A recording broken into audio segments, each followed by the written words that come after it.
Welcome to Decentralize.tv. I'm Mike Adams, the founder of Brighteon.com, a free speech video platform, and we are, through this new show, this is episode 2, we are building the infrastructure of human freedom. And our special guest today is attorney Jonathan Emord, who has been known in the past, I'm not sure if he likes this nickname, but the FDA Dragon Slayer, I think is what he's been called. He is running for the United States Senate in Virginia. He's been a freedom fighter for the American people through the rule of law for many, many years. And he is accepting cryptocurrency donations in line with federal regulations for his campaign. And he supports ideas such as decentralization, liberty, and personal privacy. So my co-host today is Todd Pittner. I'll introduce Todd here in just a minute. But first, let me welcome attorney Jonathan Emord to the show. Welcome, Jonathan. Great to have you on. Great to be with you, Mike. Thank you for joining us. And my co-host today, as in show 1, is Todd Pittner. Welcome, Todd. Hola. Great to have you on board. Thank you. Really excited about this. Really excited to meet you, Jonathan. Awesome to have you both here. So, all right, let's start with now, Todd, you'll have the chance to ask Jonathan Emord lots of questions as well, and I've got a few myself. But let's start out with Jonathan. Please introduce yourself for those watching this show who may not be familiar with who you are, what you stand for. And this is a show about decentralization, not specifically about politics, but about liberty. So why are you running for the Senate, and what do you stand for that matters for us all? Well, I'm running for the United States Senate because I believe that within the next 2 to 3 years, if we don't fundamentally change the direction of the government, that we will be seeing our constitutional republic finally transformed into a socialist dictatorship. We are witnessing the most extraordinary expansion of federal power into the lives of Americans in our history. And if this is the direction that continues, I'm afraid that freedom will be extinguished in our great country. And so that's why I'm entering this race. I don't like the swamp. I don't want to swim in it. I want to get there and drain it. I do want to be a person who is fighting for the freedoms of our generation, next generation. We were given that sacred obligation by George Washington. He called it the sacred fire of liberty, which he said had to be rekindled with each generation. Yeah, so I'm entering this race, have entered this race precisely because I think that there is a critical need for those who understand deeply the Constitution, the regulatory state, and how to dismantle the regulatory state to get into that business and to introduce the legislation necessary to restore the Constitution's limits on government power and to recreate an environment in which freedom reigns. And we've got to get back to that. Now, this is really outstanding to hear, Jonathan, because regardless of political leanings of you or myself or Todd, what you are talking about is of great interest right now to everybody who's involved in the world of cryptocurrency or decentralization technology. And I think for many years, a lot of those people believed that they were safe from government regulation. Not anymore because of Gary Gensler and the SEC and the banking system and the CBDCs. So talk to us if you would, please. And then and Todd, I'll give you a chance to chime in with your questions. But sure. Jonathan, talk to us about what are your thoughts on what looks like the SEC with the banks attempting to regulate, possibly destroy crypto, certainly to dominate it. What do you think are the goals behind this, Jonathan? Well, I think that just as in the case of the dollar being a fiat currency, the federal government very jealously guards its role as the gatekeeper and controller of currency. And so independent currencies, that is private currencies and private means by which to transfer, exchange, purchase, and invest, frighten the dickens out of them because the cryptocurrency marketplace is going to mushroom and people are going to be independently acting without the SEC in large measure and without also the banks. And so that poses a threat to the powers that be, and it's expressing itself by a rather hurried effort on the part of regulators to see if they can find some way to restrain and limit the growth of this industry and to substitute for it a federal fiat currency, a federal fiat digital currency. And that would be, of course, ruinous because one of the greatest things that we have for our expression of freedom is cryptocurrency. It is a magnificent opportunity not only to liberate people from federal restraints, but also to ensure for the first time in world history a global private currency that each person can function like a bank. Each person can make their own investing decisions without having to interact with government. That's you state it so clearly, and Todd, your turn to chime in, but I just want to bring your attention to the fact that Jonathan Emord, I love his words. Jonathan, you're a poet. Like every time you speak, it's so eloquent and such clarity about the issues. Todd, what are you thinking as you hear Jonathan? As I heard that, I'm sitting here thinking I have been covering private money, private cryptocurrency for 2.5 years. And what he just articulated, I just wish. Oh, I'm going to go back and I'm just going to handwrite notes and transcribe it, because it was like I couldn't say it any better. And I've been at it for 2.5 years. That was beautiful. Yeah. I would love to just ask a macro question that, and then I'd like to be able to get into CBDCs and ask you some questions there. But the macro one, because I don't run in the circles where I know somebody running for Senate. My question is this: to me, as just a 50-year-old dude, it seems to me like government today is so corrupt that elected officials, or those who we think are elected, it seems like they're selected, not elected. Because the thumbs on the scale are from very, very wealthy people who kind of, I think, control the media and the narrative. So you are in for an uphill battle, and I admire you for taking this on. And I want to be able to support you personally with private crypto. But please tell me, are government officials, in your point of view, selected or elected, honestly?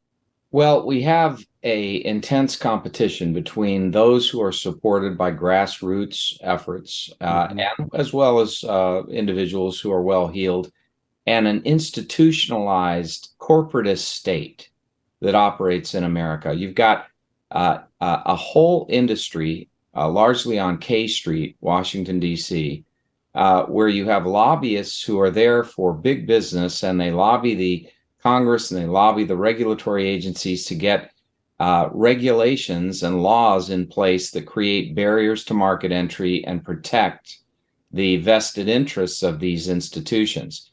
You have those on the one hand, and then on the other hand, you have, in the case of Soros, sort of a one-man band who is massively wealthy and believes that his fundamental objective should be the total destruction of the United States, and he's the principal financial backer of the Democrat Party today and of leading candidates. So you're quite right. There are nefarious influences that work against the Constitution and the rule of law that do fundamentally affect us and alter our destiny.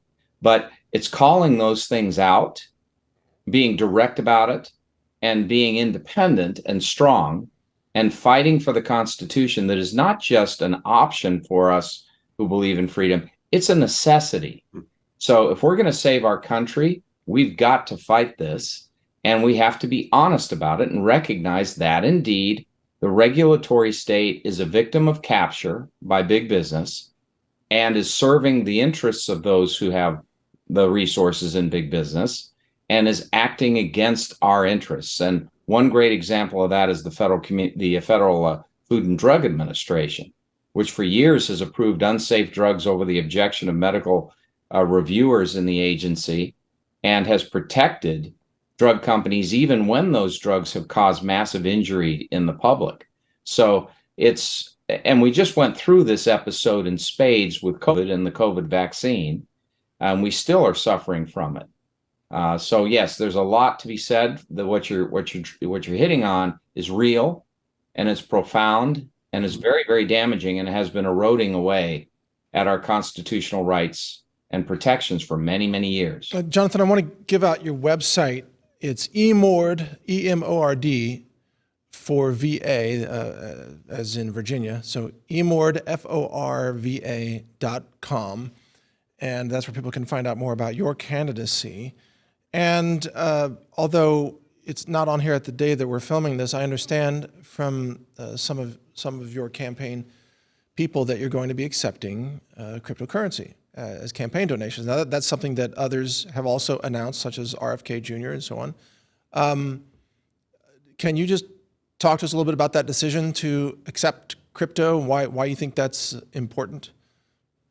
Well, I think that we have to support cryptocurrency. We have to support individual freedom over your own money and separation of government from the business of basically controlling, directing, and determining how we invest through influences such as, interest rates and through their control through the Federal Reserve over the future of the dollar and the relative availability of that source of money.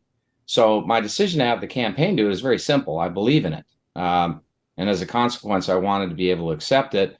And I had put this ball in motion earlier, and we're perfecting it for your program so that people can make donations to our campaign. But you can count on me as one who, in the United States Senate, will vigorously defend the right to have this form of private currency and to keep government out of the way. Wow. Well, there's the quote for the whole show right there. Yeah. That you as a U.S. Senator, I want to hear your thoughts, Todd, but if Jonathan Emord becomes the next senator from Virginia, then he will vigorously defend your right to private cryptocurrency. What do you think about that, Todd? I think that is music to my ears. Jonathan, I lived in Richmond, Virginia for years, and I live in Tampa now, and I now kind of want to move back to Richmond so that I can vote for you. In my crypto studies over the last 2.5 years, we went through a series called The Quest for Superior Money, and we compared a couple of digital assets, crypto assets, to gold, to Federal Reserve notes, and to CBDCs. And through that process of taking a look at all of the attributes of superior money, if you could just start from scratch and build it, it was really interesting to me to compare private crypto to CBDCs. Would you agree with me, Jonathan? I believe when you think about what is surveillance disguised as money, and I think the answer is CBDCs. Would you agree? I would. One of the greatest fears I have is that government gets into the business of making the currency a fiat digital currency and having total control and a bird's eye view into every interaction we have. So once the government controls that space, you end up with a situation where there is no privacy at all. Yeah. And every action you take, every interaction you take, will be able to be tracked. And moreover, as we know from the ESG emphasis, there's already afoot a movement to basically punish anyone who has conservative views or libertarian views by denying them access to their own currency, their own resources, and furthermore by denying them access to loans and to opportunities for business transactions, and structuring their businesses actually, and to even controlling shareholders' investments. So this is a gross distortion of the market and a massive threat to individual liberty, freedom of choice. So we've got to act against it. We cannot have the government in the business of controlling the currency. You've really nailed something important here, Jonathan, and I want to thank you for bringing it up in this way. But most of us have grown up in a world where we were allowed to spend our money in almost any way that we chose, but where money wasn't a surveillance system. Even though banking records could be subpoenaed, it was only typically by a judge's order, a search warrant, something like that. But now we have slowly transitioned under authoritarianism to a system where the powers that be are seeking to roll out a central bank digital currency that constantly surveils and limits your ability to use money for example, to make it to have limits on food purchases or specifically meat purchases Right. for climate reasons or whatever justification they want to give us. They could say you can't purchase gasoline because it's a fossil fuel. They could say you've purchased too much food, or you can't purchase a firearm, for example. This is where it's going, and it's like we're sleepwalking into this. Isn't this a very dangerous move into tyranny?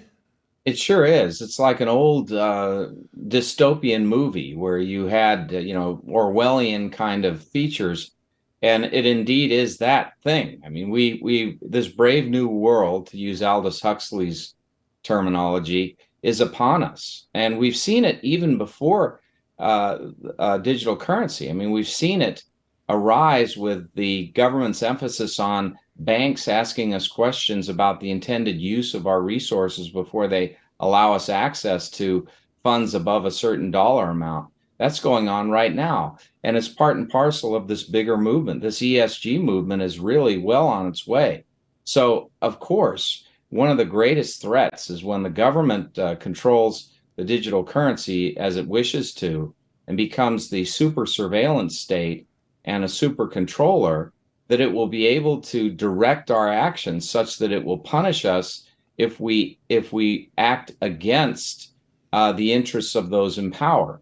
So you have a situation where individuals who want to develop fossil fuels or are engaged in business with fossil fuels and want to have international relations with those companies that may develop things with fossil fuels may find themselves with State Department and FBI and DOJ and regulatory agencies across the board influencing the pressures that are placed upon them to not do it, such as denying you access to your own money or to limiting your access to loans. This is a totalitarian.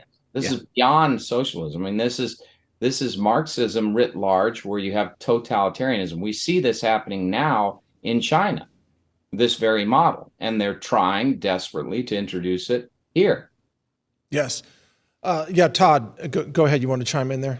Yeah, I just wanted to, for the audience, I always try to rewind a little bit and be able to educate folks who may not really understand what is a CBDC, central bank digital currency. First and foremost, it is a four-letter word. And let me share with you just some attributes of a CBDC so that it hits home.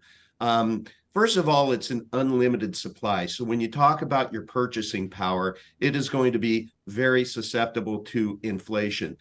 It is centralized. So you have, it's basically ruled by rulers. And that's always very dangerous, especially when there are brown paper bags at the highest levels at stake. It's an opaque monetary policy. I'm sorry. What are the brown paper bags? What are you referring to? What is that? Oh, it just might be somebody that might say, "Hey, can you program that money? Because CBDCs are programmable money. Can you program it to where Jonathan?" He has to limit his carbon footprint, so he's only allowed 2 stakes per month. And so after the first 2 stakes he bought the first week for he and his wife, the 4th week, that transaction's going to be restricted. It's not going to be able to go through. Well, those people who have greater agendas, they receive little brown paper bags from the powers that be. Payoffs. Yeah. Oh, okay. I couldn't quite track that reference. I was thinking of people putting bags over their heads for some reason. But maybe that's more appropriate. That was COVID. But anyway, also CBDCs are closed.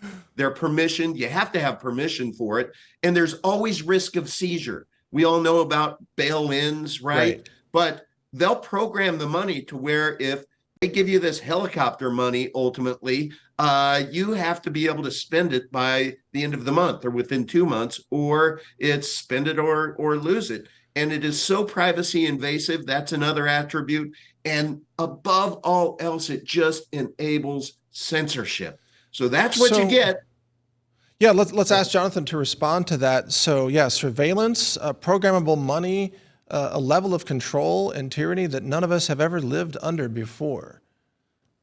Quite right. I mean, what we have with this is the digital revolution enables us to have such a thing as an NSA state, which we presently have, enabling the government through algorithms to monitor communications from people through digital means across the internet and across telecommunications technology. We see that with the reach of the NSA into private correspondence and communication, allegedly for the purpose of fulfilling their duties under the Patriot Act and under national security directives from the White House. But of course, it has been very dangerous. It has violated the civil liberties of American people without a establishment of probable cause that a crime has been committed. This then is a magnification of that to the extent that every single transaction you make would be monitored and be able to be categorized as either consistent with various national objectives and policies and laws or inconsistent with it, raising a red flag, at which point it would instantaneously trigger responses such as pressure to limit the amount of available credit, or conversely would open up the channels of credit and give you benefits and opportunities. So this is a police state over your dollar, over your resources, over your finances in a way that we have never seen in the history of our country. And it's really economic tyranny. That's what it is. Yeah, well said, economic tyranny. When we're seeing the early signs of that right now with ESG scoring of corporations, and we saw recently how tobacco companies were able to achieve a very high ESG score, while oil companies are not. And so there's a rating system that affects the cost of acquiring credit, bank loans, or the cost of those loans, or even hiring people and so on. But Jonathan, as we move into this attempt to place this onto people, I've got to ask you, because I think you're a good gauge of human behavior. You've dealt with a lot of court cases. You've argued a lot of issues. You've won on a lot of issues. You understand economics and so on. Do you think that the people will just accept a central bank digital currency system, a government digital wallet, probably tied to a universal basic income? Like, here's free money as long as you use our system. How successful, or do you think it will fail, or how successful do you think that system would even be once they attempt to roll it out? I think they will roll it out in a manner that really Louis Brandeis spoke to, even though I don't agree with Louis Brandeis on most things. I do appreciate a quote he has, which is, "Beware of insidious encroachment by men of zeal, well-intended but without understanding." And that's the insidious encroachment is what's likely to happen. In other words, we already see it happening, where you have difficulty getting money without having to explain what it's for to a bank that then has to report to the federal government information about you on all of your transactions over $10,000 and so on. And that whole approach, I think people have slowly become accustomed to. There's no rioting in the streets over it, for example. So if the government proceeds in this way, incrementally, and does so based on one platitude or another, we must do this in order to protect the environment. We must do this in order to ensure that you are not inadvertently contributing to an enterprise that we consider criminal, et cetera, et cetera, et cetera. They may be able to achieve a good part of this simply by duping people into it. What I'm hoping happens is that people like me can raise the alarm loud enough, if I get that Senate platform, be able to alert people that this is not something they've ever seen before, and in fact, greatly invades their privacy and can readily be manipulated by those in power for their advantage and to the disadvantage of other individuals. I mean, it is conceivable that all types of actions of people, whether it's related to voting or protesting actions, all of this could be hampered or hamstrung to such a great extent. I mean, imagine not being able to get into a cab or in a train or on an airplane simply because of your political views, or because your expenditures suggest that you are supporting causes or individuals that the government objects to. I mean, this is the kind of heavy-handed totalitarianism that this enables. We must never allow a federal fiat digital currency. Cannot allow that. We want private digital currency. We want it to flourish because that is an expression of individual freedom and liberty, and it's consistent with our Constitution and protection of economic liberty. But if we and political liberty, but if we do not stop this movement to both suppress the private rise of digital currency and to enhance and overwhelm it with a public digital currency that's controlled by the government, we are going to witness the loss of freedom happen. And I think the risk of it, I think that the players on the other side recognize that if they push it entirely into place rapidly, they will cause a major popular reaction. So I suspect they'll do it sector by sector, and they'll do it with a public interest veneer that they put upon it that they think will cause the population to basically go along like sheep in the presence of wolves, just unaware of their presence, wolves in sheep's cloth. Wow. Jonathan, Yeah, I'm known as Tadradamus, and I have a vision right now, and that is that there might be something called a pandemic or plandemic or something to where cash is the carrier of a boogie virus. And I can imagine that there could be such a scare out there to where everybody is just brainwashed by mainstream television to where that cash can kill you. It'll kill grandma, and I don't know about you, but I kind of witnessed it starting in 2020 that a lot of people started wearing, face coverings. And so my imagination can actually go there to where people would be so afraid of their cash, but good news, they can take their cash into the bank and you have $1,000 of cash. Not only are you going to get $1,000 of digital currencies, but there's going to be the bonus of you doing that. You'll actually get $1,100 worth. And then all of a sudden, it's just step by step, incrementally, cash starts to disappear. And once that happens, and it's just those initial steps, right, to be able to get this mass adoption of these CBDCs, that's kind of how I think they may go about getting it, because they already went through the dry run of how they can strike fear into every person out there. Fear is one of the most effective means by which government can induce people to give up their rights without a fight.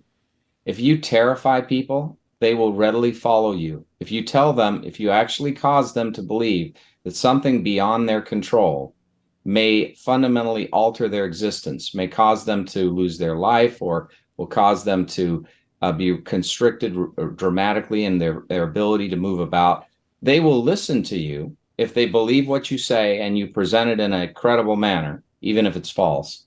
And many will be induced to give up their freedom, to do exactly what you want them to do. And of course, that's what we saw during COVID with the masking you're talking about, with this hysteria that first it was 60% had to be vaccinated, then it was 80%, then it's everyone in the country, everyone and their dog. Basically, if you had any living thing in your family that was human, it had to be vaccinated no matter how young. And this was horrendous, due to all sorts of horrors. But the biggest thing that it did in long term was condition the American people to give up their liberty in the presence of a crisis. So as soon as they start ringing the bell of an emergency and of circumstances beyond your control, they tried this with climate change, and they've consistently worked on that to try to induce people to believe that the world is coming to an end, when historically we've had these calls since the 60s, and they've proven themselves not just wrong, but dead wrong. And we've, we're here, and the environment's doing fabulously. And so while there are environmental threats, indeed, there is not a fundamental change in the universe such that tomorrow we'll all be dead. And if you look at their predictions, we should have been dead 2 decades or 3 decades ago, 4 decades ago. We should have been dead the last year, and we should be dead now. But miraculously, we're not. But they scared the living daylights out of a number of people who have done such things as get rid of automobiles. They won't drive on them. They live in a little hermit somewhere hut, and they eat little shavings of one kind or another that they can find out of roots in their backyard. I mean, this is what you do to people. You cause them to be petrified so that they'll give up modern conveniences. They will not use a stove. They will not use air conditioning. They will be frozen in the winter and burn up in the summer, and think that that's all well and good because humans have to be punished in order to save nature. Let's. I've got a burning question for you on this, but thank you for explaining that, Jonathan. I think you're right on. But the power to create money or to print fiat currency, which frankly, technically isn't exactly money, but let's say the power to print money is the power to control or the power to destroy. And under a central bank digital currency system, the government itself, or perhaps with the central bank, would have unlimited power to create unlimited digital currency.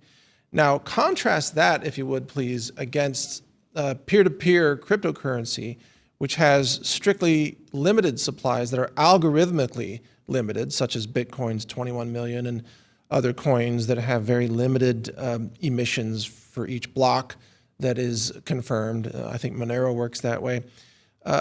And more importantly, no government in the world can sort of invade the Bitcoin blockchain and just create 20 million more Bitcoins, right? But they can do that with digital currency that they control. What are the implications of the fact that government can create this digital currency versus in peer-to-peer systems where you cannot just counterfeit it? So with digital currency, you have this enormous rapidity with transactions and with the ability to create more money if it's the government in control of it. So the government can overnight create Venezuela kind of inflation simply by electing to increase the supply, and vastly do that to the extent that it devalues the relative worth of a fiat currency. And they can choose to do this for one reason or another. It controls people. It certainly puts burdens on the backs of working class people and middle income people, and can oftentimes inflate the value and wealth of others, depending on their investments. So we've always seen this with the Federal Reserve in controlling money. But notice the difference here. The Federal Reserve, when it causes money to be printed, or when it causes money to be restricted by controlling the money supply with increasing interest rates, that whole thing playing with the money supply has a time period where it lags to a degree.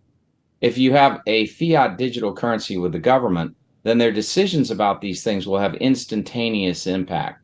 It will be virtually instantaneous. It'll happen overnight, and people will suddenly see, if they're inflating the currency, the price of all goods and services to rise very dramatically and quickly.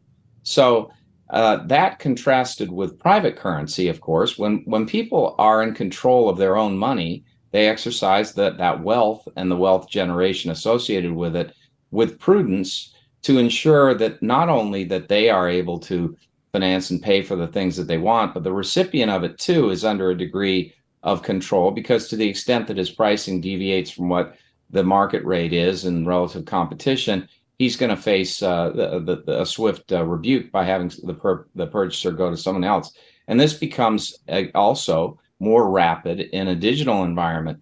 But unlike the government, which bases its decision about the relative availability and use of a supply of cash in the market based on political decisions that benefit necessarily one class against another, or one group of people against another, the purity of the private system is that it goes all the way back to Adam Smith and The Wealth of Nations, that it's not through the benevolence of the butcher or the baker that you receive your meat and bread, but by his pursuit of his own self-interest. And so you do get good quality bread and you do get good quality meat precisely because that's what you want as a consumer. And if he shorts you or cheats you, you will not go back to that seller. In the case of the government, the shorting and the cheating can go on for political reasons, and you have no control over it. You simply can't stop it. So there's a great deal of much more. There's certainly fraud, of course, and that's prosecutable by the government, regardless of what type of currency we use. But in the ordinary course, Americans and people from around the world who want to engage in transactions will do so based on a perception of their own respective self-interest. And that in and of itself has a control aspect that is not affected by random political determinations that affect the entire marketplace. So that's the huge difference. And we've witnessed private currencies, even to this day in the United States, but all throughout our history, where private currencies have really worked far better in eliminating problems for people than when the government gets involved. The notion of runaway inflation is a byproduct of government production of cash or of resources without limit for a political end. So, you know, that's what we saw the downfall of Britain during the colonial era in no small measure because of war spending. They spent to a profligate extent and they destroyed their currency. They created inflation. And we see the same thing with Venezuela now. We see the same thing really all over the world. In the colonial era, we had unchecked printing of currency, which was by government. What about, I'm sorry to interrupt, but what about the printing going on right now in the U.S.? I mean, we're over $32 trillion in debt, and the printing, I mean, it was high under Obama. It went even higher under Trump, and now it's crazy high, like insanely high under Biden. Doesn't this end? Yes. Well, this ends in disaster. You're not only forfeiting the forfeiting the opportunities for future generations. When you have $32 trillion plus in debt like we have right now, it is indeed totally unsustainable. And it expresses itself in greater and greater levels of inflation and greater insecurity and devaluation of the dollar. Increasingly, then we become a party that is so much in debt and has to spend so much money to finance that debt that the rest of the world loses faith in relying on the United States or to have us have the reserve currency for the world. The effect of losing the reserve currency is one that will impoverish every American and will make it far more difficult for us to live. So we live as a superpower only because we are the reserve currency for the world, because the world views us as a source of stability and assurance. Or they did previously, anyway. Yeah, right now, we already see the movement afoot to replace the dollar with the Chinese currency in Africa and in Europe and in Southeast Asia, really the whole world. So we have to stop that. And the best way to do it is to return to sound fiscal policy, to dramatically cut government spending, to reduce taxation too, ironically, but to reduce taxation both for individuals and corporations, to grow the economic pie. We learned that lesson from Kennedy and his tax cuts, from Ronald Reagan and his tax cuts, that actually when you take a nation that's heavily taxed and regulated like we are, and you substantially reduce taxation and regulation, you create an economic boom, and that can lead to private sector determinations that grow the economy magnificently. We are ingenious when unregulated to develop such things as, computer technology and so on that can actually enable us to make wealth, grow the pie. Biden treats the economy as if it is a fixed sum game that you aren't going to be able to grow the pie. He's viewing our country as having its best days in the past, not in the future. And so he's actually preparing us to collapse. The whole idea of taking the fossil fuel backbone of the American economy and crushing it is suicidal. But he proceeds along that course because apparently he's reconciled to the notion that we will or are going to become a third world country. Of course, that's not guaranteed to happen and will not happen if we pursue an alternative agenda which invites freedom and expands as much as possible the private sector and diminishes as much as possible the public. All right, Todd, you get the last question for our guest today, Jonathan Emord, and then we'll have a discussion after that. But go ahead, Todd. Yeah, bottom line, I think we need to stop using the network's money if we can, anytime we can. But I just have really more of a request, Jonathan, which is if we could get your campaign manager's contact info and the suggestion box. I would like to suggest that you pivot from running for Senate and run for president. I have loved every word that you've said. I'm just sitting here thinking, I don't want to be rude, but I should have taken out my notebook and started just taking notes and becoming a student. I love you, man. I love you, man. You are going to be so good for Virginia. And Mike, I know I speak for you as well, but we'll do anything we can to support you.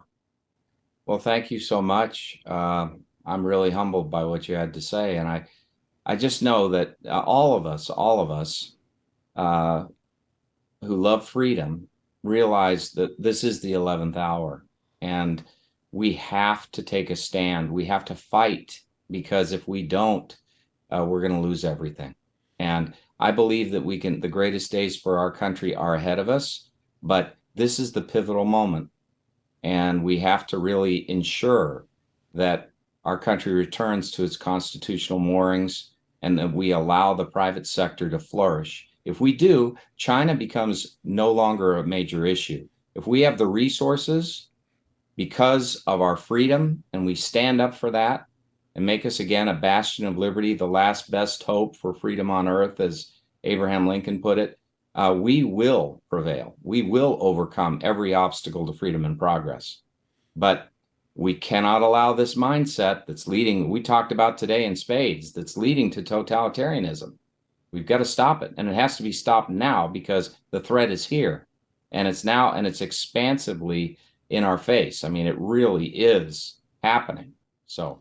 Well, it's people like you, Jonathan, in the United States Senate who can be game changers. A lot of these decisions come down to 1 or 2 votes in the Senate.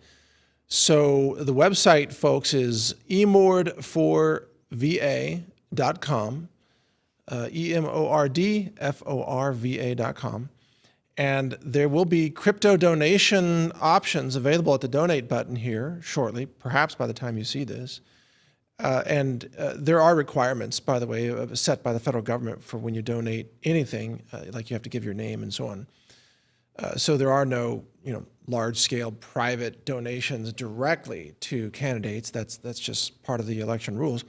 But I want to mention too, Jonathan, that you're going to be a guest coming up on my show, my regular show, Brighteon Broadcast News, later in July. We've got a special event planned. I'll keep people in the loop about that. But I want to thank you for your time today, Jonathan, and give you the opportunity for any final thoughts. You want to wrap this up for us today? What your campaign stands for in terms of money and privacy and currency? Well, freedom of choice, individual choice, and the right to retain what is your own. Thomas Jefferson put it best, and this is something we can all live by. He defined the sum of good government. He said, "A wise and frugal government shall restrain men from injuring one another, shall leave them otherwise free to regulate their own pursuits of industry and improvement, and shall not take from the mouth of labor the bread it has earned." And he described that as the sum of good government. It was the sum of good government then when he said it, and it remains the sum of good government today. We must get back to those foundational principles. If we do, we will prosper and we will be free. And that's what we need to give not only to ourselves, but also to every generation of Americans to come. Well said. I mean, expertly said. So, folks, it's Jonathan Emord for Senate. If you are in Virginia, be prepared to vote for Jonathan Emord, and you can also donate to his campaign from anywhere in the country as an American.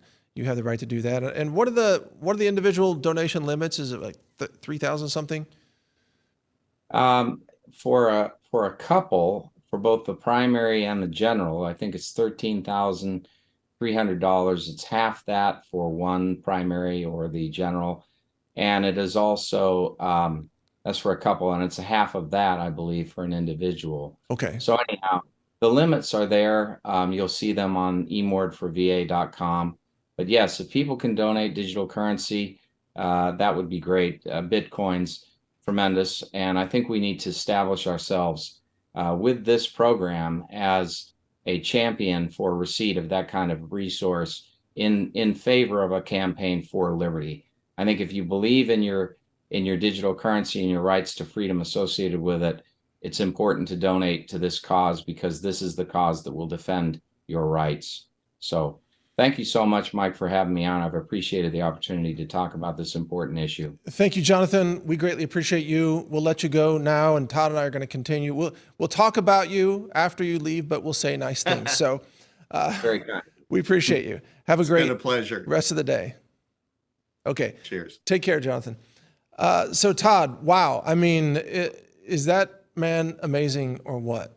My gosh, I'm just humbled. I'm like, okay, let me see, how can I take this 10-word question and make it just 3 words so he can talk longer? Yeah, I know he's so eloquent and he really understands the issues. But in a bigger picture perspective, and you and I can spend a few minutes on discussion now. But how exciting is it that for this campaign cycle right now, we have so many candidates for the first time talking about cryptocurrency.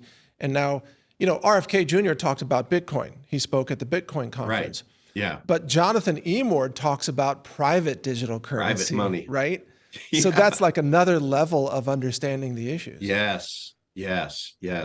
No, that was such a pleasure. And right now I'm just sitting here waiting for, what did you say? Sometime in July, you're going to have him back on your show. I can't wait to watch that.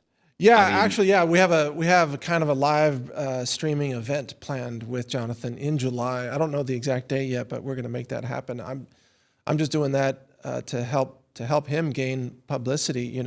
Kind of, we want to use our technology to help restore human liberty and freedom, and there's no better champion than Jonathan Emord. And like I shared, I lived in Richmond, Virginia for 4 years, and I still have a lot of friends there. And I am going to hit all of them up and send them a link to this video and say, you have to watch this man. You have to listen to him speak, and you have to vote for him. You have to support him. I don't care which side of the aisle you're on. If you didn't listen to him and weren't inspired, I don't think you can fog a mirror. Well, and let me bring up a practical matter too that comes to mind in all of this. The reason privacy-oriented digital currency matters for these kinds of donations and elections is, the more that you understand that election donations might be surveilled or tracked, or that the regime in power may not like it if you donate to certain candidates. This is why you don't want to use Bitcoin, for example, because that donation, once the receive address of a Bitcoin wallet for Jonathan Emord is known, then the government can surveil everybody who donated to that wallet. Mike, talk about the Canadian truckers. It's the same. It's the same scenario, right? So people wanted to donate to the Canadian truckers, the peaceful protests during COVID, and Justin Trudeau and the Canadian government said, oh, we're going to freeze your bank accounts because you donated $50. And they did. They froze people's bank accounts. And they also tried to block certain Bitcoin wallets. And they actually put out an announcement to the crypto exchanges to not honor transactions from these specific Bitcoin wallets.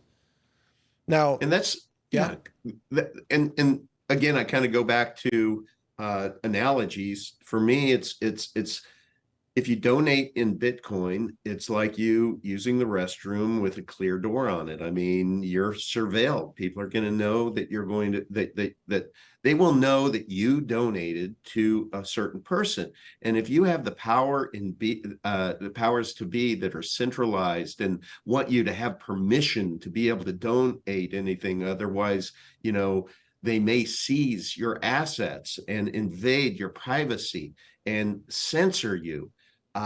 What we were talking about here are the CBDCs, and in a weird kind of way, in the world of cryptocurrency, when it comes to donations to political causes, it's caveat emptor, buyer beware. You need to make sure that you figure out how to be able to get into private crypto so that you protect yourself, so that you don't have somebody. Yeah, go ahead. Well, and this is critical to understand is that, and again, I know experts in this field already know all this, but bear with me because we have a lot of relatively new viewers and users. But on a Bitcoin blockchain, a copy of the ledger is stored on every node, and it's very transparent. Anybody can look at the blockchain and they can analyze your wallet ID has been used to receive money from who or to send money to who. And they can link it back through multiple steps and they can see everything about you. It's like being naked. Whereas privacy crypto, such as Monero or others, and we're going to be interviewing a lot of people from different projects, privacy crypto does not reveal your wallet ID, especially the Mimblewimble blockchain does not reveal the wallet ID at all. In Monero, your ID is hidden among other transactions, so nobody can tell it's you in particular. And there are different ways that different projects address this, but no one can then trace your wallet and see what you did before or who you donated to. So if you're going to donate to a candidate that the government doesn't like, right? And this could be America, it could be Canada, it could be Iran, Venezuela, North Korea, you name it. If you're going to donate to a candidate the government doesn't like, it might make you a target of the regime. That happens all the time. Cuba, Venezuela, whatever, China. You need to make sure that you donate in privacy crypto so that it cannot be linked back to you, period. Whereas if you use a credit card or a check, it can always be linked back to you. That's right. Right? Now, yeah, go ahead. Go ahead. I was going to segue into something else. Okay, no, but you can chime in. But every episode here we demonstrate a skill, right, for people. So I do want to get to that. Today's skill is going to be using a swap system. Okay. A simple swap in this case is actually called Simple Swap. Again, they're not a sponsor. We always disclose if anybody is. Simpleswap.io is the website that I'm showing here, and it allows you to swap Bitcoin for other coins. So in this case, you can swap Bitcoin for Monero, but you can pick your own coin. I mean, it's got Zcash and Ethereum and probably hundreds of others. I've never even heard of most of these, but you can swap for all kinds of coin. And also Change Now is another swap, right? Yep. And Changely and what are some of the others out there? There's Godex.io, which I like a lot. Yeah. So there's a lot of swap services. And what you do is you send them Bitcoin, and then in semi-real time, they send you back the coin that you want. And there's an exchange rate. And these different exchanges, they compete on the efficiency of their exchange to give you, more coins, while still they get a little bit of profit from the exchange. And it, depends on the coin you're getting and the volume and so on. But if people are wondering, like, how do I get a privacy coin? It's simple. First, you buy Bitcoin. Right. You can get Bitcoin on any KYC exchange. You can go to KuCoin or Coinbase or Gemini or Binance or wherever, and you buy some Bitcoin, and then you use a service like this. I mean, this is the simplest way, simpleswap.io, and you can trade Bitcoin for Monero in this case, or other privacy coins. Now, once it's in, I'm going to use Monero as the example because it's the highest volume. But no, Monero is not a sponsor of the show. The sponsor is actually the satellite phone store. We'll talk about them in a second. But perfect.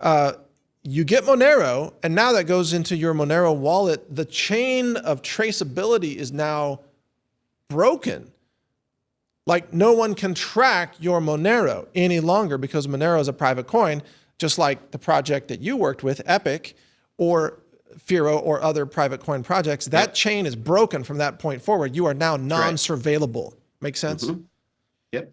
So I just want to show that, Todd. Go ahead. And I just want to kind of rewind and let people know, if you don't think surveillance is important to the powers that be within Bitcoin, Bitcoin is a $500 billion asset. So Blockstream, which is the company out there that they make their living surveilling transactions, they are a $20 billion company. So imagine that. $20 billion in revenues just to be able to surveil your spending and the blockchain. So it's a big deal. You wouldn't, and guess who's paying for that? three-letter agencies, banks, etc. Yep. So that's why breaking that chain of custody into privacy is really going to be a muscle that you must exercise in the future. Yeah, absolutely. But one of the key points that our guest Jonathan Emord brought up is that if we don't, we're going to have to choose a system, and the choice is either going to be a central bank digital currency system, right? All money, well, not all, but most money is going to go digital because of the ease of use and so on. But you're either going to have to choose government money, which is a surveillance system, or you're going to choose private money. Mm-hmm. Private money, which is peer-to-peer, decentralized cryptocurrency. Or perhaps, you could trade gold and silver with people locally, which is fine as well. Or you could mail gold to somebody and get something in return, but it's cumbersome. But and it's risky. What if it disappears? The U.S. Postal Service isn't that great about a lot of things. You send cryptocurrency to somebody, especially on the Mimblewimble blockchain, for example, it's going to get there. It's not going to be lost in between. And it's secure, reliable, trustless. You don't need to trust anybody to make it to do it. But isn't it true, Todd, that each and every one of us is going to have to choose what kind of money system we want to operate in? And one system sucks, and that's the government system. Yeah. I think being a pragmatist, that it's going to be both and. I don't think it's ever going to be the case to where we're going to be able to escape the network's money entirely, just because of convenience. When you say the network, what are you meaning? I'm talking about the Druid Babylonian Bastard Bankster network. Okay, the banking cartels. Okay, the banking cartels network, the Fed. Just the ones who control the money now, and the ones who are pushing the CBDCs, and all roads seem to go back to, a one world government, the World Economic Forum, just all the tentacles that are out there that are looking to control digital money. I believe we are going to, just by default, we're going to, I don't know what percentage of our net worth we're going to have to engage in there. Probably not a ton, but we have to build utility for private money. There is power in private money right now. And it is this show that we're hoping to be able to educate you on not just the how, but the why you need to get in there. And I think our guest today, Mike, just clearly described it. I cannot wait to listen to this again with my student notebook out and take some notes. But I love him. No, I'm assigning this video to my editors to write this up, because what Jonathan Emord said was so eloquent. A couple of programming notes. So, folks, first of all, the website for this show is decentralized.tv, and there you can find all the show episodes posted.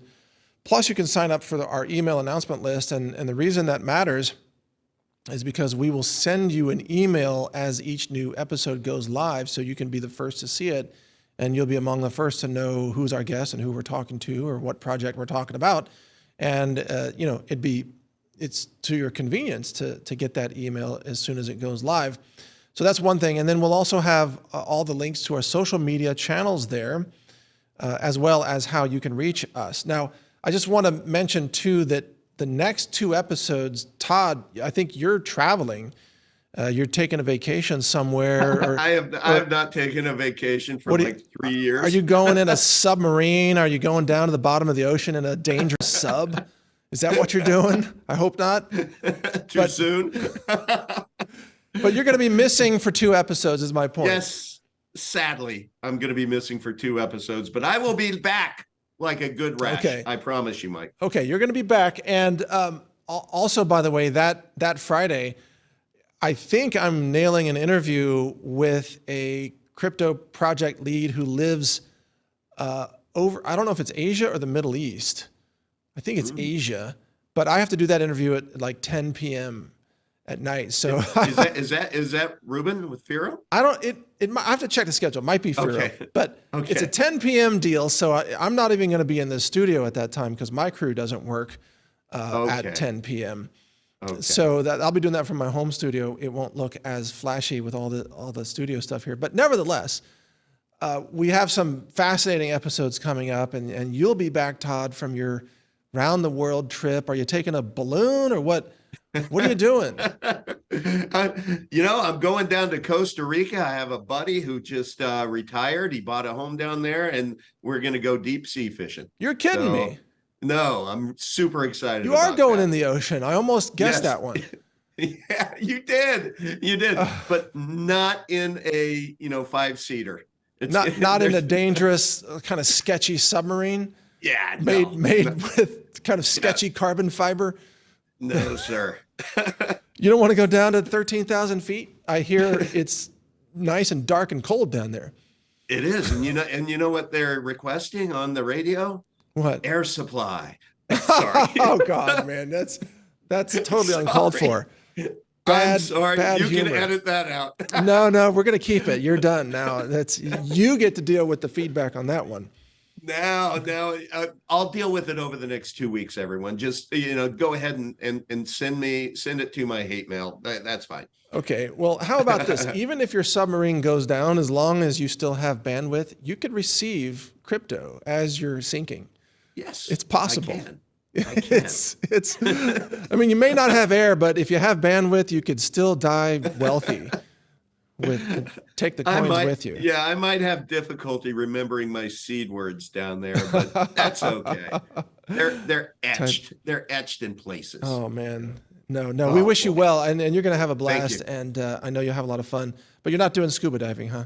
No scuba diving. No scuba. No, okay. Just good old fashioned deep sea fishing. All right. Well, good for you. That sounds like fun. In the meantime, just want to remind folks that the upcoming episodes, we're going to be interviewing founders and experts on a number of different projects that are all about decentralized living.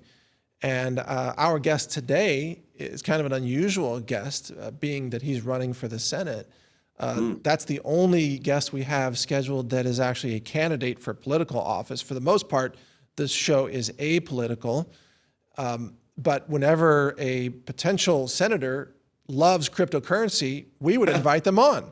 Yes. And, yes. I've interviewed RFK Jr. before, and possibly I'll reach out to his crew and see if he wants to come on the show and talk about cryptocurrency as well. That would be fascinating. And any other candidates that will support this. I think Trump supports cryptocurrency. I haven't asked his press secretary yet, but I can do that later. So anyway, Todd, final thoughts about wrapping up today's show. Yeah, we're doing good on time, but we got a couple of minutes. So what do you want to say? So impressed. I do want to invite everyone, if you want to be able to find me, I really like Telegram, and you can visit me at t.me/epic private money. Epic private money. Great community there where we talk about not just epic, but epic private money, which is an open invitation to, if you are a project, Monero, Thero, Grand Bean, we want you in that community to come talk and educate the community to be able to just talk about how we can change our lives by stop using the network's money, as I said, and let's start transacting value for value with private cryptocurrency. So, but Mike, what a pleasure that has been. We have two down, Mike, and I think they've gone great. I can't wait to get back. I know you are going to do amazing things with the next two interviews. I can't wait to watch them myself, but I thank you again for asking me to be your co-host, and I just can't wait to see where this program goes. Give us a year, and I think we're gonna maybe change the world. Yeah, we're gonna miss you on the next couple of episodes, but you will be back, assuming the swordfish don't drag you under or something. Right. In the meantime, you mentioned your channel. Let me plug something on our platform, Brighteon.com. So if you go to Brighteon.com, we now support cryptocurrency tipping across the entire platform. Right. I mentioned this on the last show, but it's worth repeating. So if you go to any of my videos, because I've entered my currently Monero wallet receive address in the dashboard, you'll see there's a button here that says tip crypto. If you click that, currently it displays a Monero QR code and address. This is going to be expanded to other coins, including, by the way, once Epic is fully integrated with Change Now, then Epic will be on here. You'll be able to tip with Epic. You'll be able to tip with other coins, privacy coins. And so as we meet more people and have more interesting projects, we will incorporate those coins into the system. So if you as a content creator, you want to start receiving tips in cryptocurrency, you can do that on Brighteon.com right now. Just tell users in your video, hey, if you like this video, send us some crypto love, and the mechanism is right there. And you keep 100%, by the way. We don't even take not even a fraction of a percent. That's amazing. And that's because we don't even know about the transaction. Quick question. Yeah. What if everything hits the fan and we don't have electricity and our cell phones don't work? Yeah. I mean, do we have a sponsor for this show? Yeah, thanks for bringing that up. I almost forgot to mention the sponsor is a satellite phone store, sat123.com. And even though they're not peer-to-peer, obviously, they are off-grid. In other words, their phones and their two-way satellite text messaging devices, such as this Bivy stick right here, these devices work when the cell towers are down. And even when your local power grid is down, this is a backup means of communication that is a lot less centralized. For example, your geolocation is not easily obtained when you're using your satellite communications devices.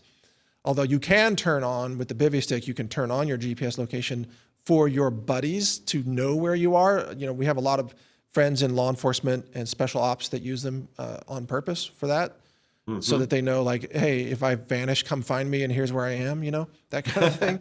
Yeah. Because they're running interesting missions here and there. Right. But Satellite Phone Store is the place to get this. Again, sat123.com. We thank them for their support for this show. And again, the website is decentralized.tv. So that's a wrap, Todd. What a great show. And we had a great guest. We had a lot of fun. Thanks for joining me. Yeah. You're welcome. This has just been so fun. Thank you for the last 2 episodes, and I can't wait for the next ones. Many more yet to come. This is just the very beginning. Yes. And we'll even have probably upgraded graphics and everything for the next show. So we're working on it. But thank you, folks, for watching and for sharing this show. Again, check us out at decentralized.tv. That's the website. Feel free to share this episode, and you can comment on it in our comment system at Brighteon.com. I'm Mike Adams, the founder of Brighteon, and a strong believer in decentralized living, or as I say, building the infrastructure for human freedom. That's what we're doing here at Brighteon and with this show. Thank you, Todd. It's been a lot of fun. Take care. You are welcome. All right. Cheers. Thank you for watching, everybody. Be safe. Take care.